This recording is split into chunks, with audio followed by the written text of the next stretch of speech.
Are silver investors in for a wedgie? Could we see a price explosion to the upside, or could we see a price decline to the downside? We're going to talk about that in this video because, I'm not a chartist. I don't go by these fancy charts or anything like that. But I do like to draw pictures. And last night I discovered something very fascinating about what's going on with the silver price right now, which is dictating to us we're going to have a big move either up, right? We like that. You like that. I like that. Or down. We don't like that so much, but we always need to be realist, right? The price can go up, but the price can also go down. We're going to look at this chart pattern that's developing. It's real, trust me, real easy to understand and 100% predictable. Okay, we'll cover that. But what's going to have a big impact on the silver price? Do you think the Federal Reserve, don't forget, guys, September 19th and 20th, that's just what? 10 short days away, 11 short days away. We're going to get big market moving news from the Fed, and they're giving us some hints the last few days about what we can expect. And when we can figure out what the Fed's going to do with interest rates, that whole story, we can get a good indication as to what's going to happen in the silver market, in the gold market, in the platinum market, and I can't talk, and the palladium market. We've also got some big news regarding China that we're going to cover. And what about social unrest? What about social upheaval? We don't like to talk about that or think about that. But again, we're realists here in the United States. And what evidence are we seeing right now? Maybe you're seeing some evidence, but we're getting evidence from major corporations that there's concern about social unrest. We're going to cover that as well. First, thank you for being here. Again, Basement Dwellers, it's Friday morning. Over 150 of you. Thank you so much. Please give this the thumbs up thing. Press that if you will. That really helps us get the word out to more and more people. So last night I was doing what I always do. I was reading about silver and gold. It's my passion. You probably like to read about it and think about it and hear about it as well. But I stumbled across something that I hadn't thought of, and I imagine possibly you haven't either regarding the silver and gold price. And yes, I won't keep you hanging any longer. I did draw another picture. This is like 3 days in a row. I'm not going to draw a picture every day. But for some weird reason, for the last 3 days, I've had to draw some pictures. Let me pull one out for you right now that's super exciting. This isn't today's special treat, okay? This is something from a few days ago, but it bears looking at. All these pictures belong technically to Jake from Jake's Custom Parts because you know what? I think Jake should get all the pictures, but hold on one second. Let me pull this one up first. The old cup and handle, okay? This is not today's feature, but don't forget, guys, with gold and silver, we have long-term cup. This is actually silver now that I'm looking at it. A long-term cup, right, goes from 1980 through 2011, and then a handle. This is one of the most predictable, strongest chart patterns in the world. And I'm not a chart guy, but I've read about the cup and handle. And usually what happens, look at this, because this is where we are, where that up arrow is. When this breaks to the upside, it is powerful. And the longer the period of time is that the cup and handle have developed over, the more predictable and the stronger that it is when it breaks out. But that's not today's feature. Hold on a second. So last night I was on the Silver Degen Club, just perusing around, reading some interesting comments about silver, and someone threw up a chart of silver and said, we got a wedge pattern. Now, what is a wedge pattern? That means, like you might think, like a triangle. I feel like I'm exercising. Hello, Craig Edmonds. Thank you for the super chat. I'm trying to make a wedge like this, or like this. Right? Like two lines coming together. Why don't I just show you my drawing? That might be easier for you to see it. We have a wedge pattern in silver. Okay? And silver could be soon getting a wedgie. See, it says wedgie for silver. See the pink lines? How they're coming together? And actually, I did this wrong, but I was too lazy to redo it. I started in March of 2023 when silver was what, about 20 bucks an ounce? And see how it went up and went down. And in June, it was about $22. And it's been kind of, you probably feel it, right? You probably feel that with silver over the last few months. We've been bouncing around kind of in this little range, right? And see how those pink lines come together? Eventually they touch. And it's 100% for sure that silver is either going to break out to the upside, which is what we're hoping for, or it can go down when it breaks out of that wedge. Now, we know the story, the thesis behind silver, right? We know, don't worry, I'll show that again. And yeah, I'm sorry, there's a pair of tidy whities on there because those of you in America know what a wedgie is. Anyway, it's going to have to break out one way or the other. That's the reality. We know the underlying story, the underlying thesis. Heck, we know what our friend Buddy Rumble, the Louisiana Gold Guru. Let me remind you, Buddy Rumble predicted over the summer gold would hit, what did he say, 1900? And it did, okay, like in June. And then after that, he said, my next prediction is we'll get 1950 by Labor Day. He was right. Buddy Rumble for silver is calling for $32 silver price by Christmas. This pattern that we're seeing could indicate that could be a real possibility. Look, I know a fun cartoon picture with a wedgie, blah, blah, blah. We're having fun, but that is an absolute true fact of what's going on in the silver market right now. We're getting a compression. You can think of it like a compression of the price. And at some point, it's either going to have to break to the upside or break to the downside. Look, we could get some crazy news. Anything could happen. It could be to the downside. I think that it's going to go to the upside, okay? And if it does go to the downside and we do get $19 or $20 silver, again, you're going to have a lot of people. Raise your hand. Let me ask you a question. If silver hits $20 an ounce, would you be buying silver? Yes or no? I'm just curious. I'm a yes. At $20, I'm going to be scraping together money to buy silver. I don't think it's going to happen. I think, I was reading through First Majestic Silver's investor presentation last night. That's the company that's headed by Keith Neumeyer, right? The crown prince of silver, I like to call him. The guy who says triple-digit silver, reading about just the overall demand, all the silver that's needed for the automobile industry, the solar industry. These solar, what they're building now? I didn't know this. They're building solar carports. They're building these like charging stations that have carports on top that have solar panels, and the solar panels on top of these carports provide all the electricity for charging all the electric cars. Right now, I'm not Mr. Green environmentalist. Whatever people want to feel about that is fine by me, but the fact remains, and they're saying they're going to have to build 8,000 of these solar carports. You know how much silver that requires? I mean, it is, to me, the underlying supply-demand dynamics in the silver market indicate that, sure, we could have a bit of a pullback, but are we going to have a major pullback? I don't think so. Now, we're going to talk about the Fed next, okay? Because that's another big factor, the Fed and the economy, that will impact the silver price and the gold price and the platinum price as we move into the end of the year, right? It's already September, guys. We got about 4 months for the end of the year.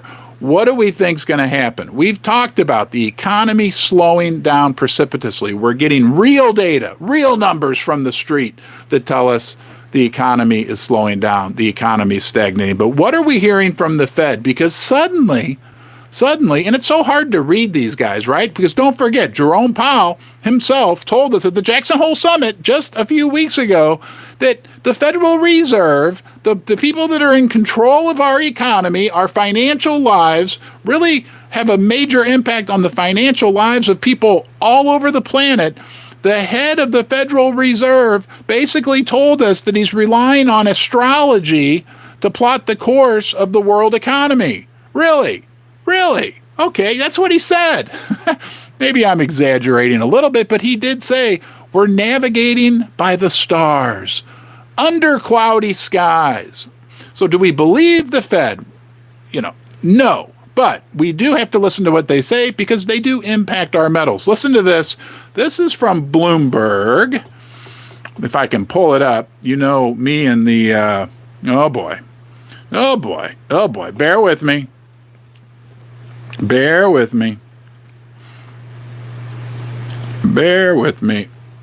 Hold on. Here we go. Sorry about that. Gave you a little break from listening to me talk. This is from Bloomberg.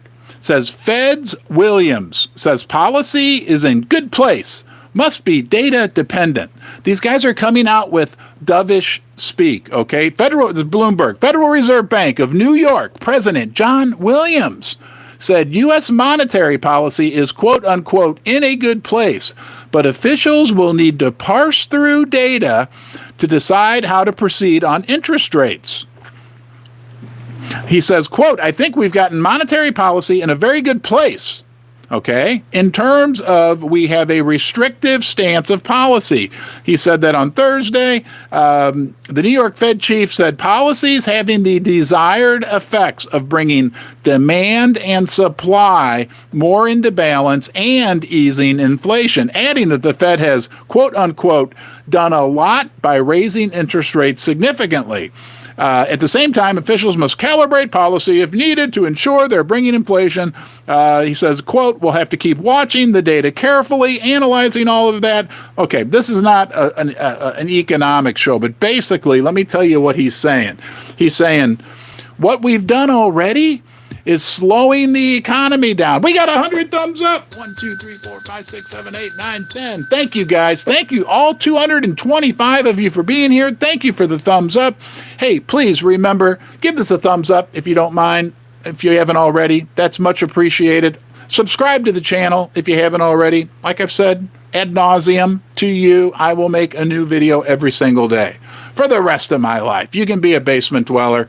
We can grow old together. We can go into our golden years, and I hope you decide to keep coming back. Now, the important thing about this Fed news we're getting is we're getting signals from the Fed themselves that, whoa, maybe we need to cool it a little bit, okay? We had Williams from the New York Fed say that earlier in the week, but what more evidence? You want some more evidence? I got more evidence for you. Bear with me. Also, Federal Reserve Governor Christopher Waller said on CNBC, we love CNBC, quote, there's nothing that is saying we need to do anything imminent anytime soon, meaning raise rates. Then he goes on to say, so we can just sit there. That's what those people at the Fed are good at doing, right? Just sitting there, confused, scratching their head. Wait for the data and see if things continue. He noted that we've seen 2 good inflation reports in a row, and the Fed can't wait and see what the third one looks like. That will come with the Consumer Price Index, which is released on September 13th. Okay, so the news, that's what these guys do, right? They're manipulators. The Fed are manipulators. Look, you didn't choose to have the Federal Reserve, but we got to speak the truth regarding the Fed. They say things to try to control the market. And right now what they're saying is, it looks like it's working. Looks like what we're doing. And that can be read as them saying we're probably not going to raise rates. Look, on September 19th and 20th, the Fed will have their meeting. That is week from Wednesday of next week, we will get this news out of the Fed. I think that we will not get a raise. I want to ask you, what do you think? Do you think, if you think the Fed's going to raise rates on the 19th, type an R in the comment section. If you think they're going to hold, type an H. I type H. You know what? I'll do, what the heck? I ask you guys to do it. What kind of a host am I? I'm saying H. There it is. Ann Williams says raise. Well, I hope you're wrong, Ann. We love you, though, still. We love the lady stackers. And Ann Sassy Silver says hold. Original Intent hold. Pablo, hold, hold, hold. Jake says raise. Wes says hold. Coin Shop Chris says hold. Hold, hold. All right, we got a lot of holds. Probably at this point, 66% holdish. Maybe 30% raise. Big J says raise. Now, the thing that's going to play in, guys, and we're going to talk about this in a later live stream, probably today, but what we need to realize is what could impact this is oil. Oil is going through the roof, and it's wreaking havoc on world economies. Actually, it's wreaking havoc, and soon will, in the precious metals sector. It is going to have a big impact in a couple different ways, and I'm going to talk about that later on today. I'm still diving in and doing more research, but a lot of times it's hard for people to tie together oil prices and precious metals, so I'm digging in and finding some relationships that we'll talk about later today. But that higher oil prices, higher gas prices, right? When you go to the gas pump, when I go to the gas pump right now, that is putting the crimp on the U.S. economy. Let's back up and think about that for a second, right? Higher fuel prices. That doesn't just affect you. That affects the whole business community. That affects the profits that are made by a lot of companies because they need to have products shipped all over the world, all over the country. Their input costs go way, way up. Do you think that might be inflationary? Are we heading back into a more inflationary environment? Is inflation going to kick up? Remember, back in the 70s, that's what happened. It kind of went down, and then it shot back up again. And a lot of the smart people have been predicting that could be the case. But, silver and gold, basement dwellers, lovers of the precious metals that we are, lest we forget that the economy is slowing down, and they can only paint the rosiest picture for so long. So if we've got that slowing economy, think about this. Think if you're the Fed. The Fed is freaking out. Jerome Powell, I guarantee you, is freaking out. If President Joe Biden knew what was going on, he'd probably be freaking out too. And I bet Janet Yellen's freaking out. They're freaking because right now they know this economy is grinding to a halt. The banks are suffering. The government's suffering with unbelievable amount of interest expense. Businesses are suffering. Do you think households are suffering? Yes. I mean, we've talked about this. Susie likes to call me Repeater Ron because I repeat things. So I'm trying not to repeat things. I'm trying to finish all my thoughts as I talk about them. But consumers are suffering. Americans are suffering. Okay? Middle America, the backbone of the country is absolutely the backbone of the country is suffering. Businesses are soon suffering. They're facing inflation and if they've got debt, skyrocketing interest rates on the debt. The government, so the economy's slowing down, right? So the Fed's there and they're saying, well, maybe we aren't going to raise rates, excuse me, because the economy's slowing down. But we might have to start printing money. We might have to start being more dovish with our economic to help fight this slowdown in the economy. We're just starting to see that. But what happens if they become a little more dovish? We already have inflation as a problem. That makes the inflation problem way worse. Well, then they run over to that side and they say, oh, inflation's out of control. We need to fight inflation. We need to be tight with monetary policy. And they do that. Well, then they look over and they say, oh, no, but that's killing the economy. And do you see what I'm saying? They're boxed in. They're in a really, really difficult situation, similar to what we faced in the 70s and 80s in this country. But guys, there was a big difference in the 70s and 80s. We didn't have debt to GDP levels at 130%. Okay? We didn't have the world essentially bifurcating on us and saying, sorry, we're moving away from the dollar, right? It was a different environment altogether. So it's going to be an interesting scenario here as we move into this end of the year. I mean, it's already September. It's going to be Christmas before we know it, right? What are the next 4 months? What do you think when we're doing the Christmas special and we're down here in the basement having the Christmas party, what do you think it's going to look like out there? I think it's going to look increasingly more difficult. Be prepared, okay? There's going to be some opportunities that arise. Possibly, right? I'm not going to tell you anything for sure, but possibly some big opportunities that come around. And don't forget, we got Jerome Powell heading this whole thing up at the Federal Reserve. He's navigating by the stars. Oh, and he has cloudy skies. I'm sorry. We can't stop. It's okay to poke fun at Jerome because you know what? Let's review this. It's been 2 weeks. This is critical for you to understand. Sure.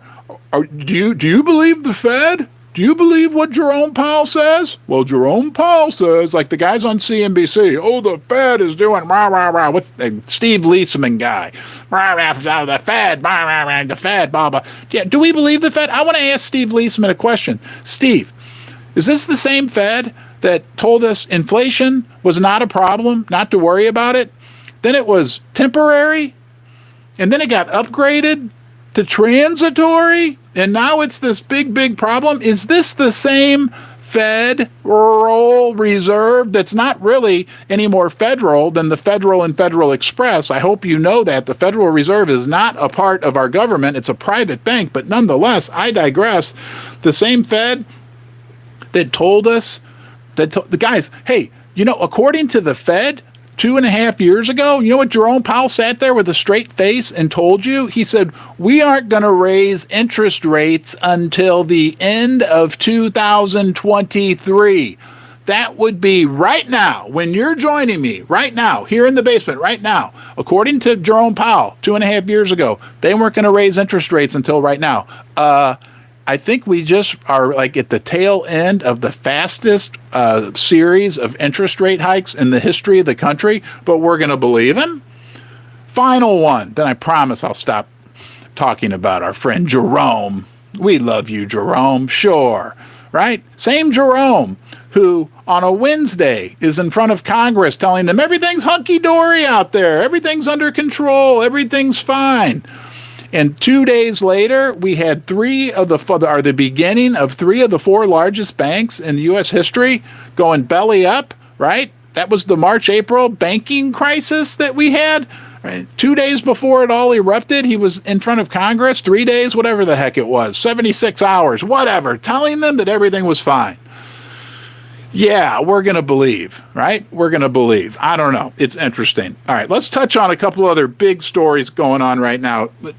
China, on many levels, China is an interesting subject in terms of what's going on with the United States. Yeah, we know all the BRICS stuff. Yeah, we know. China's accumulating gold at like world record paces. China's the biggest producer of gold in the world. I knew they were big, but I didn't know they're number one. And they're buying gold like crazy, but that's not the big news. We're having some issues with our friends in China, right? Well, China is, and this is sending shockwaves through the tech industry. I'm not a big fan of the tech industry. I'm sorry. I think it's a bubble. I covered that yesterday. I think Apple stock is a big bubble. That's just my opinion, not financial advice. Don't sell Apple stock. Most of the people I know that own Apple stock, like where I work, there's this wonderful lady. She's in her 80s. I'm happy for her. She's a professional piano tuner. Okay, she's really nice. I love her to death. But she has Apple, and she's always bragging like, I have Apple stock. I paid $8 for it, blah, blah, blah. Now and I'm like, that's great. I'm very happy for her. She's a smart lady. But I'm like, look, you know how to read music.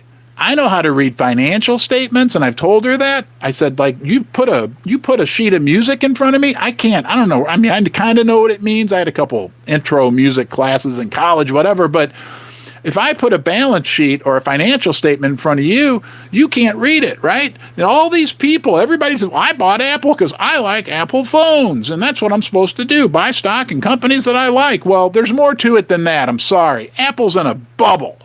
Just my opinion. Don't make any financial decisions. That's what I think, right? Their price to sales ratio is over 7, right? It's a crazy, crazy situation. Now, But now we have trouble with Apple. This is big news. The government in China is banning government employees from using Apple phones. And it sent poor Apple stock into a little bit of a tailspin, right? I don't know. I think the bigger picture thing to look at here is this political contempt between China and the United States, right? I mean, and what does that mean? I mean, sure, we can tie it back to precious metals. We know that the BRICS countries are moving towards a currency or backing their currencies more with gold. They're buying gold like crazy. The level of conflict between the United States and China only seems to get ratcheted up month by month. That's a fact. There's another big tech war. They outlawed Huawei. Huawei. Most of us don't know Huawei products in the United States. This ban on semiconductors, processing chips.